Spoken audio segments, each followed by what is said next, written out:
Good evening, ladies and gentlemen. Thank you for joining us for a very special series. It's called Hackenbroch's Helpful Half Hour, and we are going to be exploring and in conversation with some great people as we try to help you solve all the big and little problems in your life, all in half an hour. Tonight, we are launching our program with a special guest who is a familiar face in Woodside Park, but also across the country.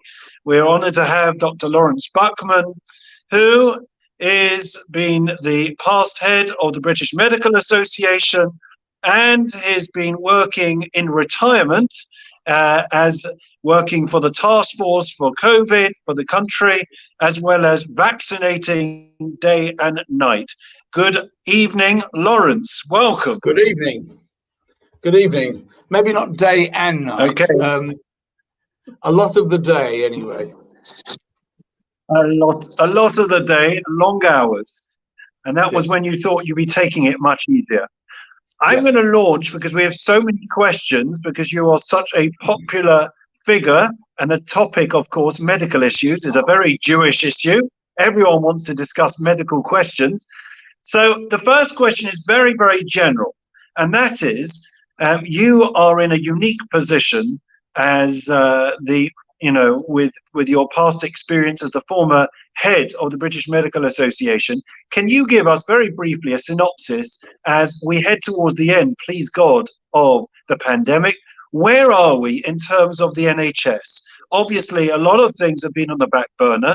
I understand from the judicial world that the backlog is huge in terms of court cases. So what is the implications and repercussions for the long term and medium term for the NHS? Well, as we come out of the pandemic, we're going to find the number of people who've been left behind with a whole range of conditions, mainly at the less lethal end, are going to require a lot of support as they struggle to get where they need to get to in the NHS. And I'm guessing that waiting lists will turn from, we were down to 6 months or so. I'm guessing they're about 3 or 4 years at the moment. Oh my word. 3 or 4 years, that's staggering. Something like Is that something that yeah. they can reduce, or is it just is that something that they'll be able to reduce and cut the gap, or is it an impossible mountain to climb? I think it's an impossible mountain when you've got not enough workforce. We have nowhere near enough the number of people that we need across a whole range of disciplines to deliver to the population what they quite rightly need. Right. Okay, let's get back to more specifics. And there's a lot of questions that are coming in, obviously, regarding concerns and questions about the vaccination program. So the big $1 million question, or rupee question, is regarding the Indian variant. Can you please tell the viewers, they've had the first vaccine, they've had the second vaccine, do they need to be concerned about the Indian variant? Is the vaccination that they've had sufficient? The vaccination appears to be sufficient. It appears to reduce serious disease and death. It produces an enormous reduction in the number of people who will get symptoms at all. So it seems to me it's doing what it says on the tin. If you've had 2 vaccinations and it's more than 3 weeks ago, you are covered against the Indian variant. We didn't know that 3 weeks ago, but we do now. Excellent news to our viewers. Are we going to need to go for an annual booster? And is that something that you would say is essential, or is it just a nice top-up? There's a huge experiment at the moment covering a whole range of vaccines to see whether any of them will be required in September, October to reduce the incidence of the income of new variants and the risk to people. We don't know how long antibodies last for, so we don't really know how long the vaccines will last. But the experiments are underway now and are due to report at the beginning of August. If it's clear at the beginning of August that we're going to need to reboost everybody and what vaccine we should use, because it isn't clear which one, then we will start doing that in September, October. Okay. All right. And then a question, a very particular question. Somebody who had the AstraZeneca #1, they got headaches. They want to know, can you mix and match? Should they switch or ask now for Pfizer or one of the other ones? Right. That's part of the experiment undergoing at the moment. It is likely to show that mixing the vaccines is better than having two of the same. And there's no proof that that works at the moment, but it is likely to show that it's actually beneficial. So what will happen in the boosters is the current plan is to boost with a vaccine not used in most of England at the moment. That's Moderna. And it's likely that you won't get with either of the vaccines you had before in the booster. That's likely, but not certain. And again, it reports to the beginning of August. Okay. So one of the banes of everyone's lives at the moment, Dr. Buckman, are the face masks. Many people have told me, as well you know, one of the main reasons they're not coming to shul is nothing to do with the risk of getting the virus. It's because they can't bear to sit wearing a mask for 2 or 3 hours. So the question is, if you've had both vaccines and you're going to indoors, or if you're going to an even more enclosed space like London Underground, even if the government says you don't have to, would it still be helpful and advisable to wear the mask even after it's no longer obligatory? We don't actually know the answer to that question. Playing safe means you wear a mask indoors. Realistically, if every single person in the shul is doubly vaccinated, I would have said the risk is tiny, but it's not zero.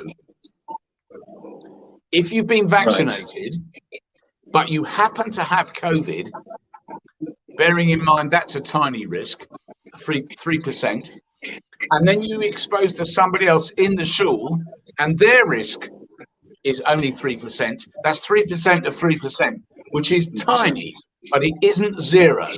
So my honest answer is I believe we should tolerate the risk and not wear a vaccine in shul. But it's not up to me, because it's up to Public Health England. And I think we should be clear, it's also up to the insurers of the United Synagogue. Are you with me? Sorry, we're just losing. I'm losing connection. Oh, is it me? I'm here. Okay.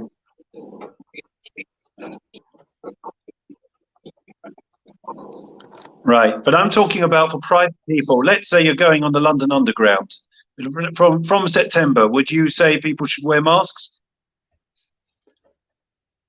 I think at the moment I would. And sorry, I don't know if you caught the last question. Yes, I did. Should London people Underground. In September that are double London Underground. Right. The risk is that you will come up against people who've not been vaccinated at all. And what you are doing, you're not protected by wearing a mask, okay? You're protecting other people. It is better that we have the culture of everybody wearing a mask on the Underground, including those who are completely unvaccinated, rather than that we risk giving it to someone else. Now, of course, the doubly vaccinated don't have to do that. The problem is, if the doubly vaccinated don't wear it and the unvaccinated do, or have to, that is discriminatory, and I think it's illegal. So I think it's either everybody or nobody, and on that basis, I would say everybody. Right. Okay. Let me move on to the next question. What about children? Should children be vaccinated? Should all our teens be vaccinated? and is it safe for them to do so? The evidence is it's not necessary. The number of children who've got COVID and become ill with it is tiny, and they've nearly all been ill with something else beforehand. So the answer from Public Health England is, as long as all the adults are vaccinated, we shouldn't worry about the children. There's also a moral issue about vaccinating our children ahead of large numbers of people in other countries who can't get any vaccine at all.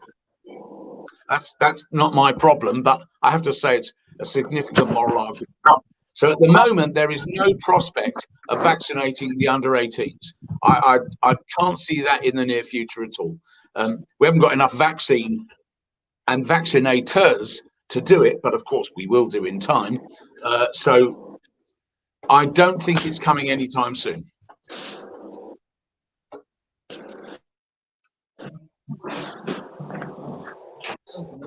Yeah, dreadful.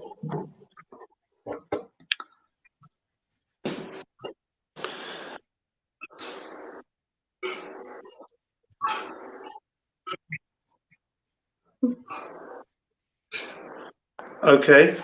The next question we have is about a sporting question. What about we've seen with the rugby in particular that there seems to be evidence that heading the ball is something that can cause long-term injuries. One of our youngsters who plays in Maccabi League wants to know what your thoughts are. Is it still safe for them to head the ball? The evidence growing is that it is not safe, and that people who head balls. That? I did, yeah. Could you catch that, Laurence? Yes, I did. We're having some difficulties. We're just going to move locations so that we can have reception. Apologies for this. Hopefully we're better. Right, now we should have better. Oop.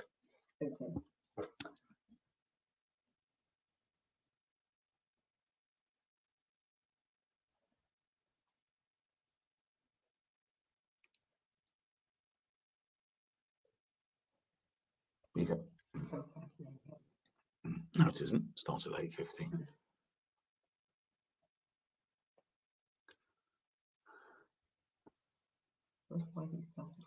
I don't know. Hello, Dr. Buckman, can you hear me? Yes, I can. Okay, so the question I was asking Heading the ball. Heading the ball, is it safe for our youngsters to do it? The evidence is it's not safe, and growing evidence looks like it actually produces long-term damage. The more so, the younger you are when you start heading.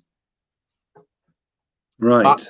But the jury is out on whether heading ought to be forbidden or just something you should avoid if you're not playing a match. And I think, who knows what will happen. But at the moment, heading definitely produces CT scan change quite early on. Not in little children, of course, but in older teenagers, it certainly produces changes. Right. So you would say that those that are playing active sports should not be overdoing it with heading the ball? No, I said what the evidence is. It's up to the people that run sports to say what they should and shouldn't do, not me.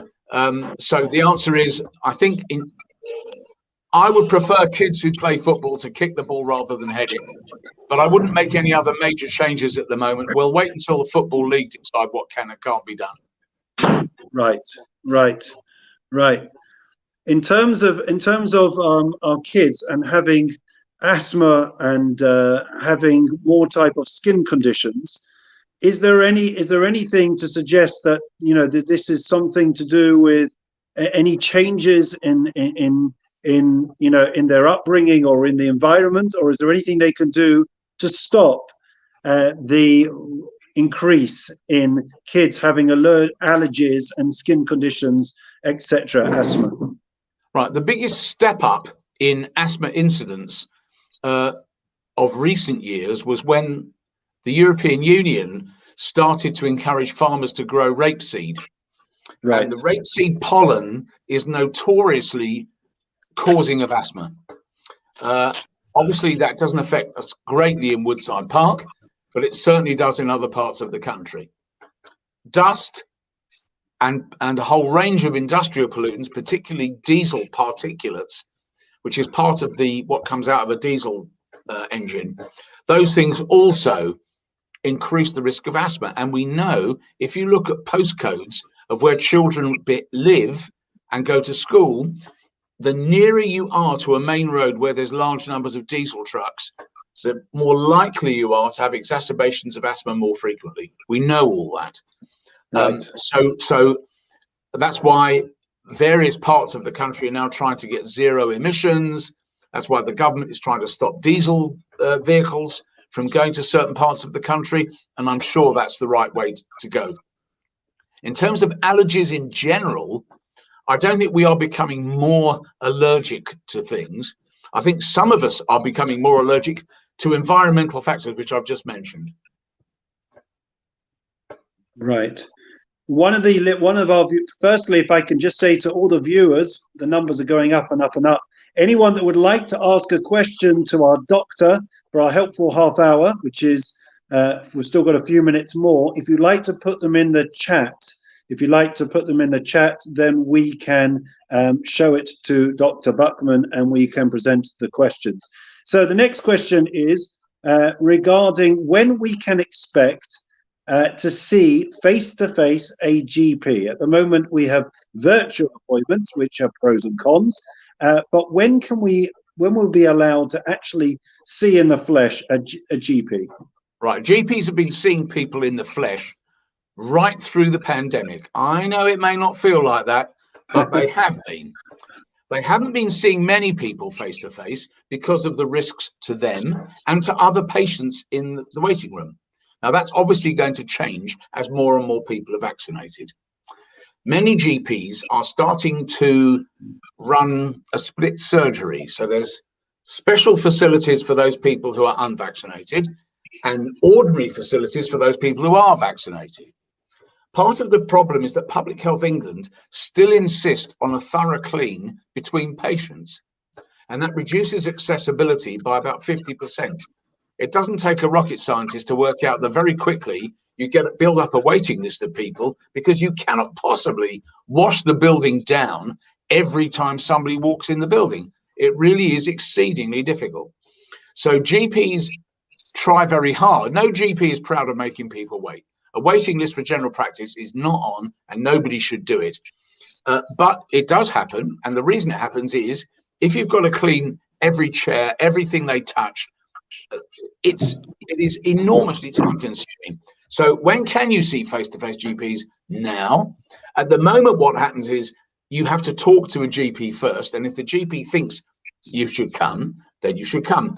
And by and large, most people who need to come to the doctor can get an appointment, but quite often it's nowhere near as flexible as it used to be.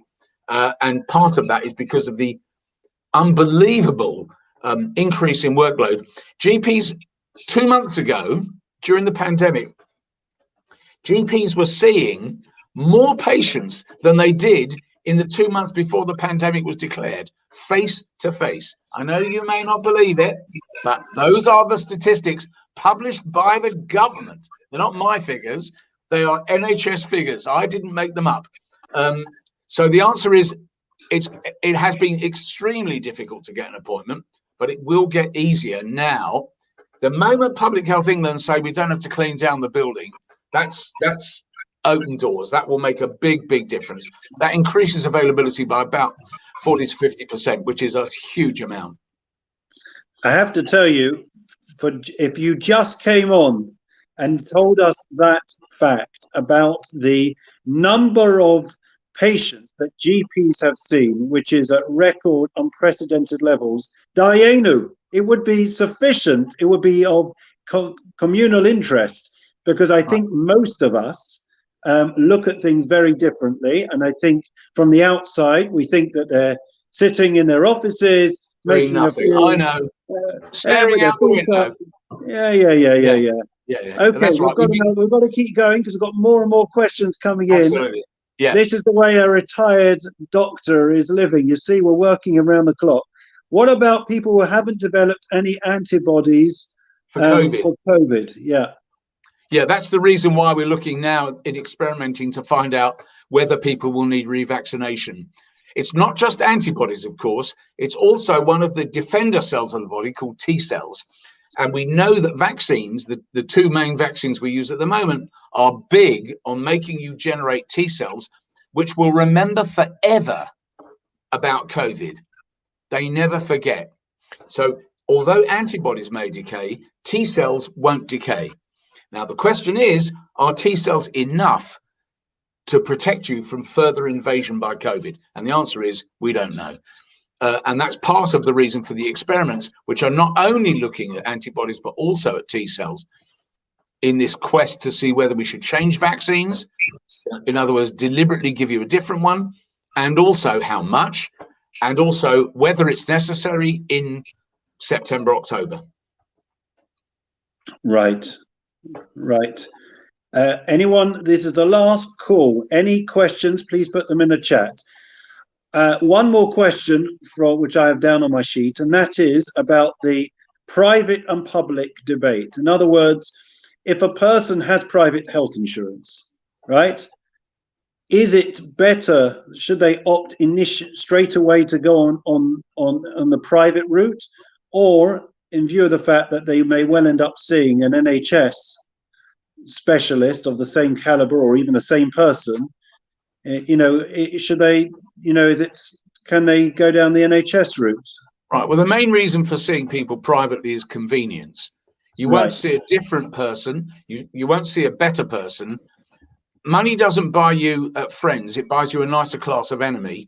And as far as health services are concerned, money doesn't buy you much other than a thicker carpet and more time. And if you wish to spend your money that way, it's completely reasonable. You should do so. In terms of what is better for your healthcare, I think it's really dependent on whether it's urgent or not. If it's really urgent, the NHS will deliver it on the button. So you don't need to go privately for very urgent.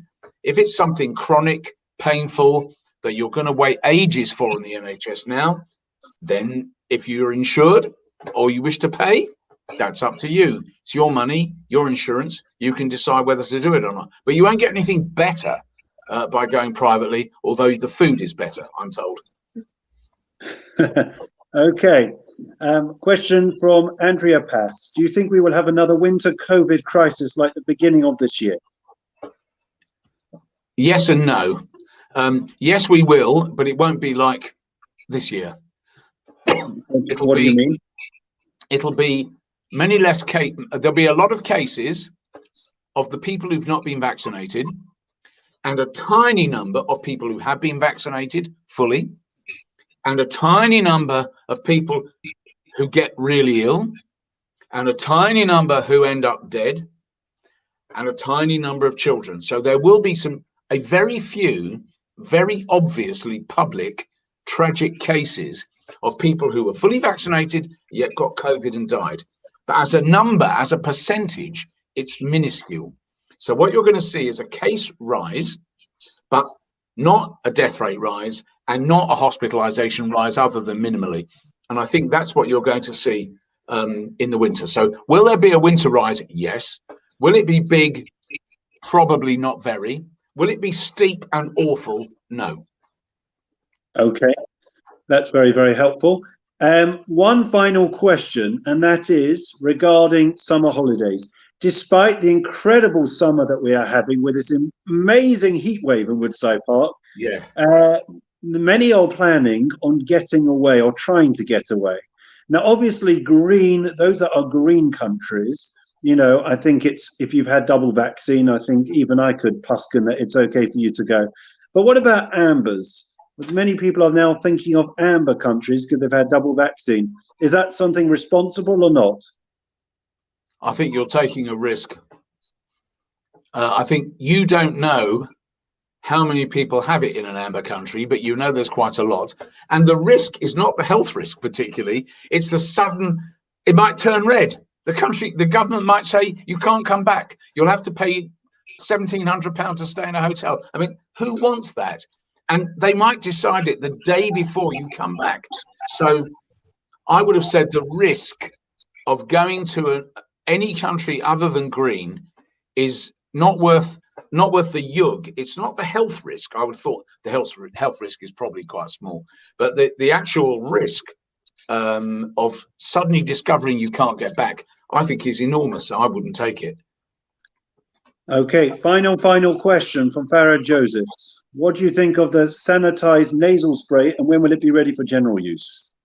I'm sorry to say I've never heard of it, so I don't know the answer. I don't know what it does or what it's for, but I certainly have never heard of it. So no information. Okay, no information. Okay, well, I want to. Okay, so at least we had one question that we could look into. I want to thank on behalf of everyone, and we've had a huge crowd that have gathered already to watch this fascinating debut of the Hackenbroch's Helpful Half Hour with Dr. Buckman.